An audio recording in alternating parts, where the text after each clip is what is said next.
Bonjour à tous, dans cette vidéo je vais vous présenter l'outil que j'utilise dans mes planifications à distance. Alors c'est un fichier Excel bien sûr qui peut paraître qui peut faire un petit peu peur comme ça au premier abord. Faut pas s'inquiéter, voilà, ça va bien se passer. Globalement vous avez ici un onglet qui s'appelle l'onglet Planif, c'est la trame générale. Donc vous allez retrouver les numéros de semaine. Ici j'ai appelé E1, E2, E3 les numéros de semaine d'entraînement. Ici c'est les dates. Donc bien évidemment je peux changer la date de début. Si par exemple c'est le 11 janvier 2016, ça restera toujours la première semaine d'entraînement. Par contre effectivement on passera sur la semaine calendaire numéro 2, ça se changera automatiquement, je tirerai tout, il n'y a pas de souci. Donc là c'est la partie vraiment calendaire. En haut, je garde des cases ici pour marquer voilà, certaines données sur vos objectifs. Donc ça, il ne faut pas trop en tenir compte pour l'instant.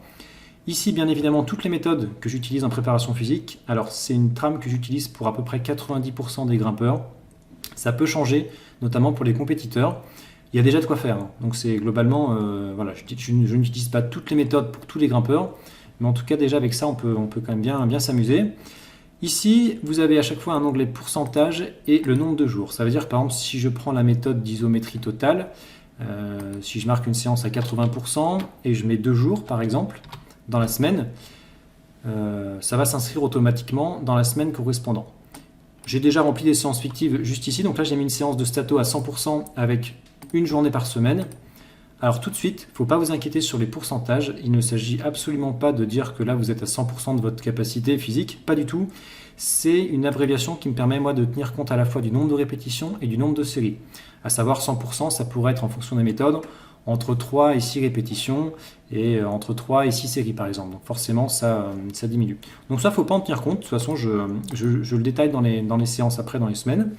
Voilà, donc vous avez toutes les méthodes utilisées. En dessous, c'est possible que je mette des petits tableaux, c'est plus pour vous. Moi, je m'en sers pas tant que ça, parce que je fais souvent un retour avec vous par mail ou au téléphone. Mais ça peut être bien de venir renseigner alors, votre niveau de forme. Voilà, pareil, si vous voulez remplir un petit peu ce que vous avez fait comme type de travail, donc en bloc volume, bloc intense, explosif, résie courte, etc., etc. Des commentaires sur ce que vous voulez, le mental, le sommeil. Voilà, c'est un petit outil en plus. En tout cas, ce qui est vraiment intéressant, c'est plutôt cette partie-là, ce qui nous intéresse dans la planification. La partie avec les méthodes. Et bien sûr, vous l'avez tous remarqué, donc la première semaine d'entraînement, on va la retrouver ici. Donc il y a une feuille pour chaque semaine d'entraînement. Et bien sûr, il y a des raccourcis, c'est-à-dire que si je clique sur cette première semaine d'entraînement ici, on va directement arriver sur la feuille de présentation de la semaine. En l'occurrence, comme c'est la première semaine d'entraînement, ici je mets un petit pavé de texte qui explique quelques règles, en tout cas pour débuter, si jamais notamment vous voulez déplacer les séances, dans quelle mesure on peut le faire, qu'est-ce que ça va changer, etc. Donc ça, je vous laisserai lire ça à tête reposée. On va retrouver ici, vous voyez, ce qui avait marqué sur la trame générale, donc la séance de stato 100% une fois par semaine. Donc par exemple, là je l'ai marqué le mardi. Et puis une séance de concentrique max volontaire départ 120 degrés, voilà 80%, une séance par semaine.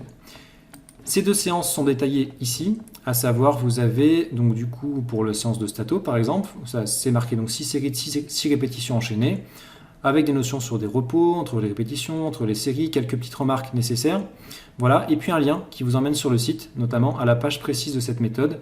Parfois il y a des petites données en plus ou il y a des petites vidéos, donc ça c'est quand même assez intéressant. Donc par exemple si je clique ici, ça nous amène directement sur le site à la bonne page et vous avez la méthode de stato dynamique un temps. Voilà, donc je vais fermer la page.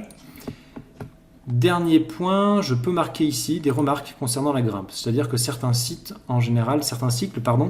nécessitent d'avoir une attention particulière sur quelques données. Donc notamment, si vous faites un cycle de résie, j'ai de fortes chances que je vous marque ici de faire très attention à ne pas forcément faire des blocs du coup type hérésie ou de prendre en tout cas beaucoup de repos entre les essais. Voilà, donc tout ça c'est des petites données que je peux vous marquer en plus dans la planification. L'outil se présente comme ça, donc vous avez vraiment une semaine, un onglet pour chaque semaine d'entraînement, et puis une trame générale qui s'appelle Planif, dans laquelle moi je vais suivre un petit peu tout ça. Et au fil des semaines, vous allez avoir les méthodes qui sont marquées voilà, jusqu'à ce que mort s'en suive, hein, comme on peut dire.